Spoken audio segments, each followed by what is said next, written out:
আসসালামু আলাইকুম everyone, welcome to study of geography. Geography related আজকে নতুন আরেকটা ক্লাস নিয়ে চলে এসেছি। আজকের যে লেকচারটা আমার থাকবে সেটা মেইনলি রিকোয়েস্টেড একটা ক্লাস। তো যদি তোমাদের এভাবে পড়ানো পছন্দ হয় বা তোমরা যদি ইন্টারেস্টেড থাকো, দেন আমি এই টাইপের আরও ভিডিও করার চেষ্টা করব। ভূগোল দ্বিতীয় পত্র আমি কিন্তু এখনও ব্যবহারিক আমি এখনও আমার চ্যানেলে আপলোড করিনি, বাট ফার্স্ট পেপারের বেশ কিছু আপলোড করা হয়েছে। তো তোমরা যারা দেখেছো, ইন্টার স্টুডেন্ট তোমরা যারা রয়েছো, তারা কিন্তু অনেক এই টপিকগুলো পছন্দ করেছো।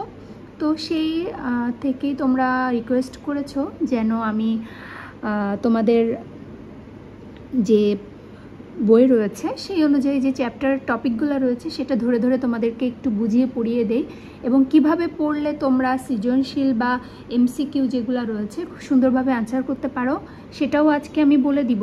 আমি খুব অনেক বেশি করে পড়াবো না, আমি অল্প সামান্য কয়েকটা টপিকের পড়িয়ে দেন তার উপরে কিভাবে তোমরা পড়বে, নোট ডাউন করবে, কিভাবে বই থেকে তোমরা পড়তে পারো বা ওই টপিকে কী ধরনের কোশ্চেন আসতে পারে, এমসিকিউ হতে পারে, আমি সব কিছু কিন্তু ডিটেইলি বলার চেষ্টা করব। তোমরা একটু মনোযোগ সহকারে জিনিসগুলো দেখবে এবং নোট ডাউন করার চেষ্টা করবে। আমি রিলেট করে পড়ানোর চেষ্টা করব।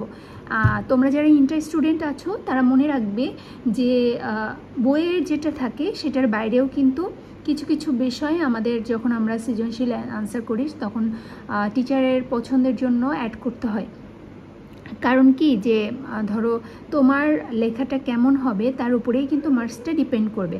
সো বেশি কিছু অ্যাড করার দরকার নাই 2 মার্কসের জন্য। ধরো ফার্স্টে যে সৃজনশীলটা থাকে সেটার জন্য তোমরা জাস্ট 1 লাইনের আনসার দিলেই হয়, তোমরা জানো। আর 2 মার্কসের জন্য কিন্তু 2টা প্যারা করতে হয়, আমরা জানি সেটা।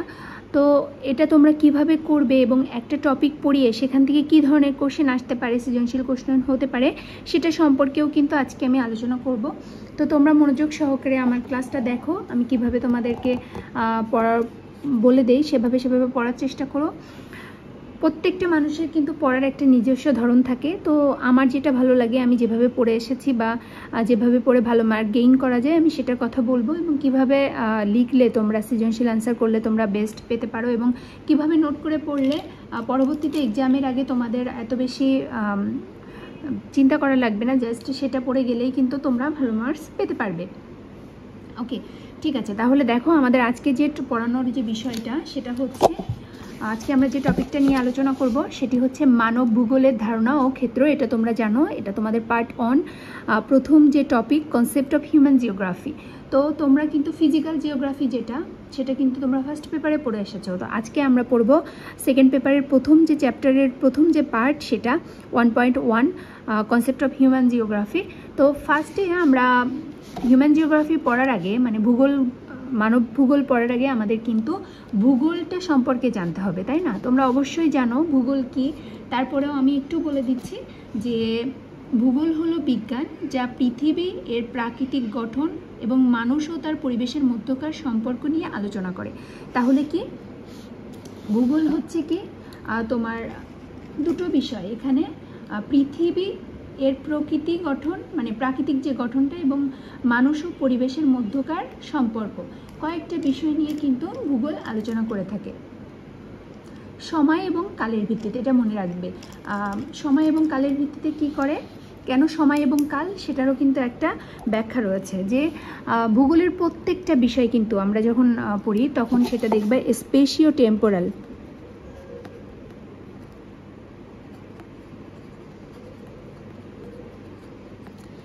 স্পেস দ্যাট মিনস হচ্ছে জায়গার ভিত্তিতে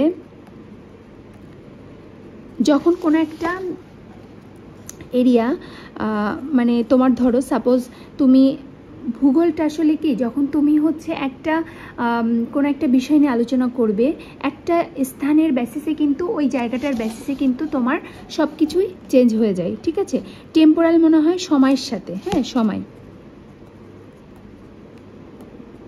এবং আরেকটা যেটা বলেছি সেটা অনেক ইম্পর্টেন্ট, যে প্রাকৃতিক পরিবেশ এবং মানুষের সাথে, মানে পরিবেশ এবং মানুষের সাথে গুরুত্বপূর্ণ সম্পর্ক, অন্তঃসম্পর্ক, ঠিক আছে?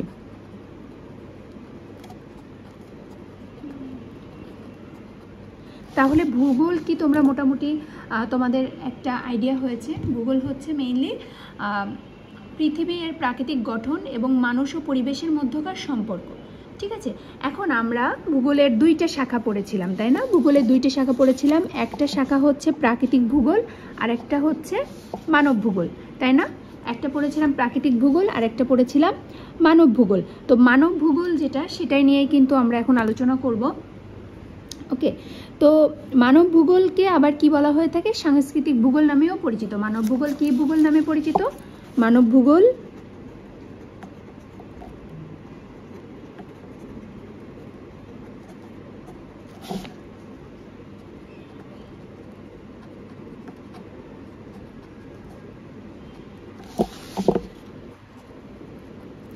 মানব ভূগোল কিন্তু সাংস্কৃতিক ভূগোল নামেও পরিচিত। এটা কিন্তু এমসিকিউ এর জন্য ইম্পর্টেন্ট। আমি বলে দিব যেটা হচ্ছে এমসিকিউ বা যেটা তোমার সৃজনশীলের জন্য আমি বলে দেওয়ার চেষ্টা করব। ওকে, তো তাহলে আসো মানব ভূগোল সম্পর্কে আমরা বিস্তারিত জেনে নেই। তো আমরা তাহলে বুঝতে পেরেছি যে ভূগোলের শাখা, 2টা শাখার মধ্যে একটা শাখা হচ্ছে মানব ভূগোল। মানব ভূগোল অ্যাকচুয়ালি কী করে জানো? এটি মানুষের জীবনযাত্রা, সংস্কৃতি, সমাজ, অর্থনীতি এবং এর পরিবেশের ওপর একটা বিষয়, পরিবেশের ওপর এসব বিষয়ের ওপর যে প্রভাব ফেলে সেটা নিয়ে আলোচনা করে। সেটা নিয়ে যে বিষয়টা, সেটা নিয়ে তোমার প্রভাব ফেলে, সেটা নিয়েই কিন্তু মানব ভূগোলটা আলোচনা করে থাকে। ওকে, তোমরা এইভাবে এটাকে অ্যান্সার করতে পারো যে মানব ভূগোল হলো ভূগোলের একটি শাখা যা মানুষ এবং তাদের পরিবেশের মধ্যকার আন্তঃসম্পর্ক নিয়ে আলোচনা করে। এটা কিন্তু অনেক চমৎকার একটা সংজ্ঞা। তো 1 মার্কের জন্য এই সংজ্ঞাটা তোমরা কিন্তু লিখতে পারো। ওকে, তো তোমাদের বইয়ে কিন্তু একটা সংজ্ঞা রয়েছে। আসো আমরা দেখে নেই সংজ্ঞাটা একটু। যে দেখো, এখানে কিন্তু একটা সংজ্ঞা রয়েছে। আমি তোমাদের কিন্তু একটা টপিক, যে এমন না যে আমি তোমাকে একটা টপিক যখন পড়াবো তখন সেই টপিকটার কি কি টাইপের কোশ্চেন হতে পারে এবং সেটা কোথায় কোথায় রয়েছে সেগুলো সম্পর্কেও কিন্তু বলে দিব। তো দেখো, মানব ভূগোল কাকে বলে, এটা কিন্তু 1 মার্কের জন্য আসতে পারে এবং দেখো অনেক পরীক্ষাতে কিন্তু এটা এসেছে, সৃজনশীল প্রশ্ন। ঠিক আছে, দেখো মানব ভূগোল কাকে বলে, এটা কিন্তু 1 নম্বরের জন্য আসতে পারে। মানুষের কর্মকাণ্ড ও গুণাবলীর সাথে ভৌগোলিক পরিবেশের মধ্যকার সম্পর্কের প্রকৃতি ও বিন্যাস নিয়ে যে শাস্ত্র আলোচনা করে তাকে মানব ভূগোল বলে। তো এটা একটু জটিল মনে হলেও তোমরা কিন্তু আমি যে সংজ্ঞাটা বলেছি এটা দিয়েও কিন্তু তোমরা বলতে পারো যে মানব ভূগোল হচ্ছে ভূগোলের একটি শাখা যা মানুষ এবং তাদের পরিবেশের মধ্যকার আন্তঃসম্পর্ক নিয়ে আলোচনা করে। এটাও বলতে পারো, আবার এখানে যেটা রয়েছে এটাও বলতে পারো। ঠিক আছে, তো আমরা মানব ভূগোল কি সেটা জানলাম। এখন দেখো মানব ভূগোলে আলোচিত মূল বিষয়গুলো কি, মানে মানব ভূগোলে যে বিষয়গুলো নিয়ে আলোচনা করে তার মধ্যে কি কি রয়েছে?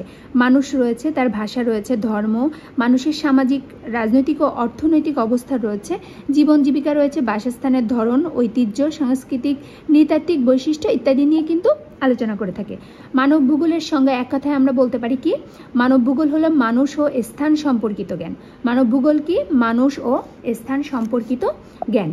একটি স্থান ও একটি কালভেদে মানুষের সামাজিক অবস্থা, মানুষের সঙ্গে পরিবেশের সম্পর্ক সম্বন্ধীয় স্থানিক, আঞ্চলিক ও বৈশ্বিক বিশ্লেষণ করে, সেটাই হচ্ছে মানব ভূগোল। এখন দেখো, এটা মোটামুটি আমরা পড়েছি। এখন আমাদের যেটা আরেকটা কোশ্চেন আসতে পারে সেটা হচ্ছে যে বিভিন্ন ভূগোলবিদ, ঠিক আছে, যেমন হচ্ছে রন জনস্টন, ইনি কি বলেছেন দেখো,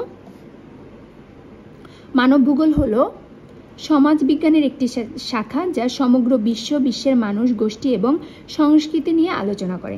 ঠিক আছে, তো এটা হচ্ছে যে ড্যাডলি স্টাম্প ইনি কিন্তু বলেছেন, এটা কিন্তু মোটামুটি ইম্পর্টেন্ট, এটা এমসিকিউ 1 নম্বরের জন্য আসতে পারে। মানব ভূগোল হচ্ছে পৃথিবী ও তার অধিবাসীদের সামাজিক বর্ণনা। তো এভাবে আসতে পারে যে মানব ভূগোল হচ্ছে পৃথিবী ও তার অধিবাসীদের সামাজিক বর্ণনা। এই উক্তিটি কার? তোমার অপশানে থাকতে পারে ফ্রেডরিক র্যাডজেল, তারপর হচ্ছে ড্যাডলি স্টাম্প, তারপর রন জনস্টন, এরকম আর কি 4টা অ্যান্সার দিয়ে দিল। হ্যাঁ, বিদেল দে লা ভালাসি এরকম দিয়ে দিল, তখন তো কিন্তু অ্যান্সারটা হবে হচ্ছে ড্যাডলি স্টাম্প। তো এটা কিন্তু মোটামুটি তোমরা যেটা আমি মার্ক করছি তোমরাও পড়ার সময় সেটাকে মার্ক করে দিবে।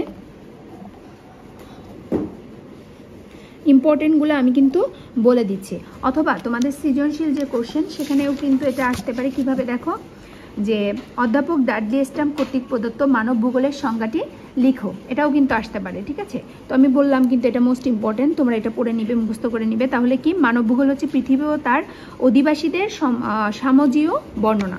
ওকে, তো এটা নোট ডাউন করার তেমন কিছু নেই, জাস্ট বইতে মার্ক করে রাখলেই হবে। ওকে, তো এখানে দেখো, এখানে কয়েকটা কিন্তু এমসিকিউ রয়েছে মোটামুটি। ভূগোলবিদ কার্ল রিটার ও র্যাডজেল মানব ভূগোল নিয়ে বহু আগে থেকে চিন্তা ভাবনা করলেও মানব ভূগোলের প্রকৃত প্রতিষ্ঠাতা হিসাবে ফরাসি ভূগোলবিদ ভিডাল দা লাভালাসিকে মনে করা হয়। তাহলে মানব ভূগোলের প্রকৃত প্রতিষ্ঠাতাকে ভিডাল দা লাভালাসি, এটা কিন্তু এমসিকিউ এর জন্য ইম্পর্টেন্ট। ওকে, মানব ভূগোলের প্রকৃত প্রতিষ্ঠাতা হচ্ছে ভূগোলবিদ ভিডাল দা লাভালাসি, এভাবে মার্ক করে রাখবে বইয়ে, তাহলে কিন্তু তোমাদের পড়তে পরবর্তীতে ইজি হবে। দেখো আরেকটা ইম্পর্টেন্ট যেটা তোমাদের এক্সামে কিন্তু আসতে পারে, সেটা হচ্ছে ভূগোলবিদ আলেকজান্ডার ভন হামবোল্ট এর মতে কি কোনো স্থান বা এলাকায় বসবাসকারী মানব গোষ্ঠী সম্পর্কে ব্যাখ্যা প্রদান করা মানব ভূগোলের কাজ। এটাও কিন্তু মোটামুটি ইম্পর্টেন্ট, এটাও পড়ে রাখবে। জার্মান ভূগোলবিদ ফ্রেডরিক র্যাডজেট বলেন, মানব সমাজ ও ভূপৃষ্ঠের মধ্যকার সম্পর্কের বিশ্লেষণ হলো মানব ভূগোল। ঠিক আছে, এটাও মোটামুটি ফ্রেডরিক র্যাডজেলেরটাও মোটামুটি ইম্পর্টেন্ট। তারপর কানাডার বিখ্যাত ভূগোলবিদ মাইকেল ইলিয়ট হার্সের মতে বিভিন্ন প্রাকৃতিক পরিবেশে মানুষের আচার আচরণ বিশ্লেষণ করা মানব ভূগোলের কাজ। আমেরিকান ভূগোলবিদ মিস এলেন চার্চিল মানুষ ও প্রকৃতির আন্তঃসম্পর্ক ধারণাটির প্রবক্তা। মানে হচ্ছে দেখো অনেক ইম্পর্টেন্ট। এই যে আমি যখন এখন তোমাদের যে টপিকটা পড়াবো, এটা কিন্তু মোস্ট ইম্পর্টেন্ট একটা টপিক, সেটা হচ্ছে নিয়ন্ত্রণবাদ বা নিমিত্তবাদ, সায়েন্টিফিক ডিটারমিনিজম। এটা কিন্তু 2 মার্কের কোশ্চেন জন্য অনেক ইম্পর্টেন্ট, ঠিক আছে। তাহলে আমেরিকান ভূগোলবিদ মিস এলেন চার্চিল, ইনি কিন্তু আন্তঃসম্পর্ক ধারণাটির প্রবক্তা। এটা এমসিকিউ এর জন্য ইম্পর্টেন্ট। দেখো আমি কিন্তু ছোট একটা টপিক পড়ালেও কোনটার জন্য বেশি ইম্পর্টেন্ট বলে দিচ্ছি। তাহলে এখানে দেখো, তাহলে নিমিত্তবাদটা কি, আজকে তোমাদের এটা নিমিত্তবাদটা বা নিয়ন্ত্রণবাদ, এই দুইটা জিনিস সায়েন্টিফিক ডিটারমিনিজম, এটা নিয়ে একটু আলোচনা করব, ঠিক আছে। এটা কিন্তু 2 মার্কসের জন্য আসতে পারে। আচ্ছা দেখো, নিমিত্তবাদ এবং সম্ভাবনাবাদ, এই দুটো জিনিস কিন্তু মোস্ট ইম্পর্টেন্ট তোমাদের জন্য 2 মার্কসের যে কোশ্চেনটা রয়েছে সেখানকার জন্য। বাট এখানে যেটা রয়েছে এটা কিন্তু সবাই অ্যান্সার করবে। ওকে, তো তোমরা যারা ভালো মার্কস পেতে চাও বা একটু হয় না যে আমি একটু এক্সেপশনাল কিছু লিখতে চাই বা আমারটা একটু যেন ডিফারেন্ট হয় সবার থেকে, আজকের ক্লাসটা তাদের জন্য। আমি তাদেরকে বলছি যে এই বইয়ের যে গতানুগতিক যে লেখাগুলো রয়েছে তার বাইরেও কিন্তু সুন্দরভাবে তুমি নিজেকে নিজের মতো করে উপস্থাপন করতে পারবে। তো টিচার কিন্তু সেটাতে আরও বেশি পছন্দ করবে, কারণ ডিফারেন্ট সব কিছুই কিন্তু সবার ভালো লাগে। তো আচ্ছা দেখো, নিমিত্তবাদ তাহলে কী বইয়ে রয়েছে আমরা একটু পড়ার চেষ্টা করি, এবং এটা কিভাবে আমরা নোট ডাউন করতে পারি সেটাও আমি তোমাদেরকে বলে দিব। তোমরা যারা নোট নিতে চাও, খাতা কলম নিয়ে বসে যাও, তোমরা নোট নিতে পারো। ওকে, তো দেখো, নিমিত্তবাদ ধারণাটি ব্যাখ্যা করো, এরকম যদি কোশ্চেন তোমাদের আছে তাহলে তোমরা কিভাবে লিখবে। এখানে 2টা প্যারা রয়েছে, এভাবে 2টা প্যারাই কিন্তু তোমাদের আনসার করতে হবে। তো নিমিত্তবাদ ধারণা বলতে মূলত মানুষের সকল কর্মতৎপরতা প্রাকৃতিক পরিবেশ দ্বারা নিয়ন্ত্রিত ও প্রভাবিত হয়। এই চিন্তাধারা ভূগোলের নিমিত্তবাদ বা পরিবেশবাদ নামে পরিচিত। একদম সহজ কথায় যদি আমরা চিন্তা করি, মানে একটা মানুষকে যখন পরিবেশ কন্ট্রোল করবে তখন সেটাকে আমরা নিমিত্তবাদ বলবো, মানে এনভায়রনমেন্টাল ডিটারমিনিজম বলে থাকবো, ঠিক আছে। নিমিত্তবাদের ধারণা অনুযায়ী মানুষ প্রকৃতির দ্বারা নিয়ন্ত্রিত, অর্থাৎ প্রকৃতি নির্দেশ করে কোন জায়গায় কোন ধরনের সভ্যতা নির্মাণ সম্ভব এবং কোথায় তা বিকশিত হবে। তো এটা একটা খুবই সিম্পলভাবে এটা অ্যান্সার করা রয়েছে। তো আমার মতে এটার চেয়েও তোমরা চাইলে কিন্তু একটু ডিফারেন্ট ওয়েতে এটা অ্যান্সার করতে পারো। তাহলে তোমরা ফার্স্টে কীভাবে এটাকে অ্যান্সার করবে, ফার্স্টে তোমরা যখন বলবে এক কথায়, তখন সেক্ষেত্রে তোমরা বলবে যে নিমিত্তবাদ বলতে বোঝায় প্রকৃতি বা পরিবেশ মানুষের জীবন ও সংস্কৃতি নিয়ন্ত্রণ করে এই ধারণাটি। ফার্স্ট লাইনে এরকম একটা কথা তোমরা বলে দিবে যে নিমিত্তবাদ বলতে বোঝায় প্রকৃতি বা পরিবেশ মানুষের জীবন ও সংস্কৃতিকে নিয়ন্ত্রণ করে এই ধারণাটি। তারপরে তোমরা চলে যাবে ব্যাখ্যাতে, মানে সেকেন্ড প্যারাতে চলে যাবে। সেখানে যে তোমরা বলতে পারো যে ভূগোলের ক্ষেত্রে নিমিত্তবাদের একটি পরিচিত রূপ হচ্ছে পরিবেশগত নিমিত্তবাদ, এনভায়রনমেন্টাল ডিটারমিনিজম। মানে সেটা কি, যে মানুষের সমাজ ও সংস্কৃতির ধরন নির্ধারণে প্রাকৃতিক পরিবেশের একটি বড় ভূমিকা রয়েছে, যেমন জলবায়ু, ভূমিরূপ ইত্যাদি মানুষের খাদ্যাভ্যাস, পোশাক ও পেশার ওপর সরাসরি প্রভাব ফেলে। নিমিত্তবাদ হলো পরিবেশ ও মানব জীবনের মধ্যে কার্যকরণ সম্পর্কের একটি ধারণা, যেখানে পরিবেশ মানুষকে নিয়ন্ত্রিত করে বলে মনে করা হয়। ঠিক আছে, মানে জাস্ট একটা উদাহরণ দিয়ে তোমাদেরকে এটা কিন্তু আরও সুন্দরভাবে উপস্থাপন করে দেওয়া। হ্যাঁ, মানে তোমরা একটা জিনিস বললা, সেটা যদি তোমরা একটু উদাহরণের মাধ্যমে আরেকটু সুন্দর করে বলতে পারো, সেখানে কিন্তু মার্কসটা একটু বেশি আসার সম্ভাবনা রয়েছে। এই কারণে এভাবে আর কি বলা। ঠিক আছে,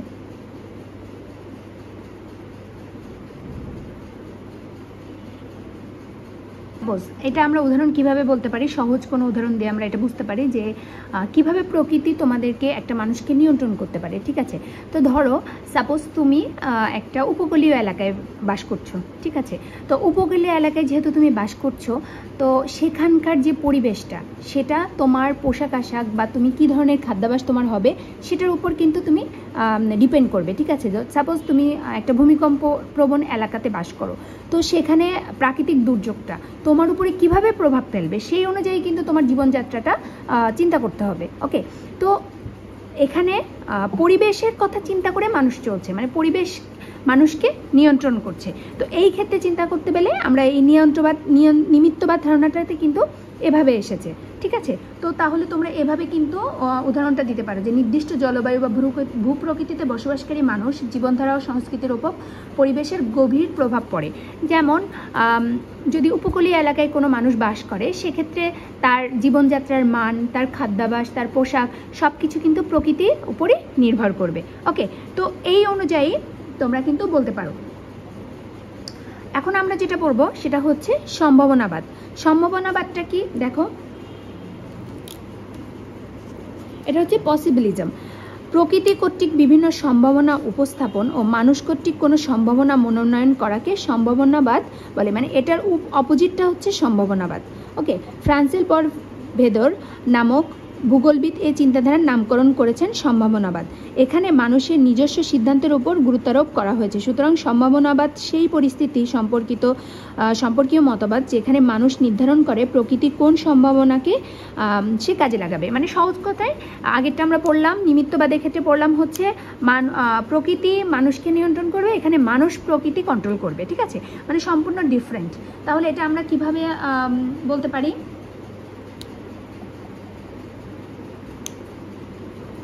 এটা দেখো, এটা মূলত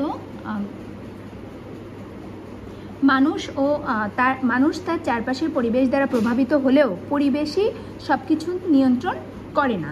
এইটাই হচ্ছে মেইনলি সম্ভাবনাবাদ, মানে পসিবিলিজম। এটা মূলত একটা সম্ভাবনা বা সুযোগের ধারণাকে বোঝায় যা মানুষের ক্ষমতা ও পরিবেশের সীমাবদ্ধতাকে অতিক্রম করতে পারে। ঠিক আছে, তো এখানে আমরা এভাবে উপস্থাপন করতে পারি যে প্রকৃতি কর্তৃক বিভিন্ন সম্ভাবনা উপস্থাপন ও মানুষ কর্তৃক কোনো সম্ভাবনা মনোনয়ন করাকে সম্ভাবনাবাদ বলে। ফার্স্টে তোমরা এটুকু লিখে নিলে, লিখে নেওয়ার পরে তোমরা এটাকে একটু এক্সপ্লেইন করে দিলে এবং তারপরে উদাহরণ দিয়ে তোমরা এটা শেষ করতে পারো। যে সাপোজ যে দুটি এখানে ভূগোলের ক্ষেত্রে একটি মানুষের ক্ষমতাকে গুরুত্ব দেয় এবং ধর্ম বা নৈতিকতার ক্ষেত্রে একটি নির্দিষ্ট পরিস্থিতিতে সম্ভাবনার উপর ভিত্তি করে সিদ্ধান্ত গ্রহণ করতে বোঝায়। যে যেমন যে মানুষ তার চারপাশের পরিবেশ দ্বারা প্রভাবিত হচ্ছে, বাট পুরাটা কিন্তু পরিবেশ নিয়ন্ত্রণ করছে না। মানুষও তার মেধা, প্রযুক্তি ও ইচ্ছাশক্তি ব্যবহার করে পরিবেশের সীমাবদ্ধতাকেও অতিক্রম করতে পারে। ঠিক আছে, এখানে সেটার কথা বলা হয়েছে এবং পরিবেশকে নিজের প্রয়োজন অনুযায়ী ব্যবহার করতে পারে। তো উদাহরণ হিসেবে আমরা কি বলতে পারি? উন্নত প্রযুক্তি ব্যবহার করে মেরু অঞ্চলের মতো প্রতিকূল এবং হিমায়িত স্থানেও চাষাবাদ করা কিন্তু সম্ভব হচ্ছে। তো এটা কিন্তু তোমরা এক্সাম্পল হিসাবে দিয়ে দিতে পারো। তো আমার কথাটা তোমরা কি বুঝতে পেরেছো? আমি ফার্স্টে কি বলেছি যে প্রথমে ধরো সাপোজ তোমাকে একটা বললো যে এই জিনিসটা কি, নিমিত্তবাদ ধারণা একটা কি, তোমার এক কথায় কিন্তু তুমি কি সেটা মানে সহজ কথায় যে তোমার 1 নাম্বার যে কোশ্চেনে তুমি যেভাবে আনসার করো, তোমার 2 নাম্বারের ফার্স্টেও প্রথম প্যারাতেও তুমি এইভাবে বলে দিবে, যে এক কথাই বলে দিবে, দেন তারপর যে তুমি এক্সপ্লেন করবে, এক্সাম্পল দিবে। এভাবে তুমি যদি করো তাহলে কিন্তু মোটামুটি তোমার এখানে 2 পাওয়ার পসিবিলিটি রয়েছে। তো এই যে তো টপিক আমরা পড়ালাম, তোমাদের যদি ভালো লেগে থাকে দেন পরবর্তীতে আমি কিন্তু নোট আকারেও তোমাদেরকে সাপ্লাই করতে পারি। ওকে, তো দেখো তোমরা আজকের ক্লাসটা তোমাদের কেমন লেগেছে কমেন্টে জানিও। আর কোন কোন টপিকের ওপর তোমরা ক্লাস যাচ্ছ বা কোনটা তোমাদেরকে পড়ালে তোমাদের জন্য বুঝতে ইজি হবে, ভালো হবে, আমাকে কমেন্ট করলে দেন পরবর্তী আমি সেই টপিক নিয়ে আলোচনা করার চেষ্টা করব। ওকে, তো মোটামুটি তোমরা আজকে দুইটা জিনিস আমি কভার করার চেষ্টা করেছি। একটা হচ্ছে মানব ভূগোল সম্পর্কে একটু ধারণা দেওয়ার চেষ্টা করেছি। আজকে কিন্তু এই যে মানুষ ও প্রকৃতির মধ্যে যে সম্পর্ক, সেটাও মোটামুটি কিছুটা হলেও বলার চেষ্টা করেছি আমি, যে এটাও কিন্তু তোমাদের 2 নম্বরের এমসিকিউ, 2 নম্বরের যে কোশ্চেন সেখানে কিন্তু অনেক সময় আসতে দেখা যায় যে মানুষ ও প্রকৃতির মধ্যে সম্পর্ক কি সেটা ব্যাখ্যা করো। তো সেটা কিন্তু তোমরা এভাবেই বর্ণনা করতে পারো যে এই দুইটা তত্ত্ব বা দিয়েও কিন্তু তোমরা এটাকে বিশ্লেষণ করতে পারো। এটা কিন্তু অনেক সময় 3 নম্বরে মার্কসেও চলে আসে যে হচ্ছে মানুষ ও পরিবেশের মধ্যে সম্পর্ক ব্যাখ্যা করো। তো তোমরা কিন্তু এই দুইটা যে তত্ত্ব আমি বললাম, এই দুইটা তত্ত্ব দিয়েও কিন্তু এটা আনসারটা করতে পারো। কিভাবে করতে পারো, যে ডিরেক্টলি আর ইনডিরেক্টলি দুইজন কিন্তু দুজনের উপর ডিপেন্ডেবল, রাইট? মানে মানুষ প্রকৃতির উপরেও নির্ভরশীল, প্রকৃতিও কিন্তু মানুষের দ্বারা নিয়ন্ত্রিত হয়। সো এভাবেই কিন্তু তোমরা এই কোশ্চেনের আনসারটা করতে পারো। ওকে, তো আজকের এই পর্যন্ত, আজকের টপিকটা এই পর্যন্ত শেষ করছি। আশা করছি তোমরা বুঝতে পেরেছো এবং কিভাবে আনসার করতে হয় মোটামুটি ধারণা পেয়েছো। আর এখানেই শেষ করছি। আসসালামু আলাইকুম।